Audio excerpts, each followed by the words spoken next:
India has huge potential for growth in the automotive sector. Currently, there are around 2 million cars and vehicles a year sold. The forecast is that by 2020 that will rise to 9 million, and that opens up a huge opportunity for UK suppliers here. There is a very large pool of well-educated, if somewhat inexperienced engineers, and it opens up opportunities to both support operations back in the UK, but perhaps more importantly, to develop business operations and activity here in India.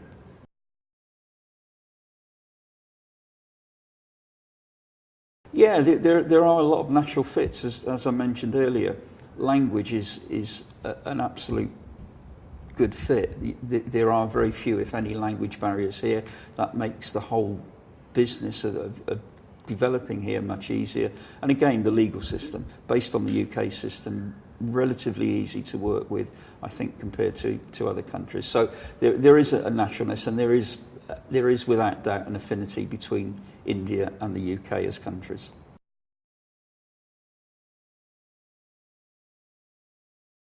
Generally, our experience in India has been very good. There are a number of similarities. The language, there is no language barrier. English is widely spoken here.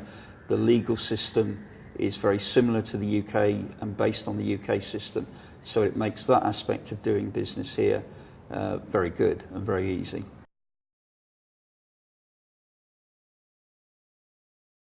So in terms of challenges here, the timeline to develop business here can be quite long. India generally works on a different time scale to certainly the UK, and that can be a challenge. Personal relationships are very important in business here, and that cannot be underestimated. And although there is a high level of availability of resource, it does tend to be quite a lot of movement of that resource within the job market. So you need to be able to create an environment that people are comfortable with, both to join a company and to stay with as well. There is some pressure on salary levels at the moment. There is an increase in pay levels that's been going on for a number of years now. However, it is still low cost compared to the UK.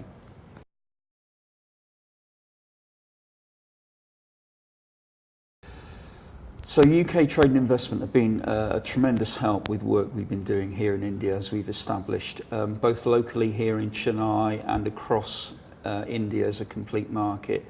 For example, they work very closely with some of the UK-based automotive sector specialist organisations and help with things like providing a relatively cost-effective way of exhibiting at some of the bigger auto exhibitions such as the Delhi Auto Show that is held biannually.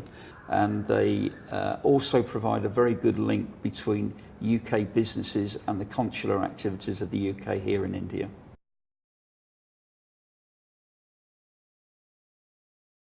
So Stadco's future plans are to continue to grow our customer base for our current operations of engineering and development work, but ultimately our plan is to introduce our manufacturing expertise within the Indian market.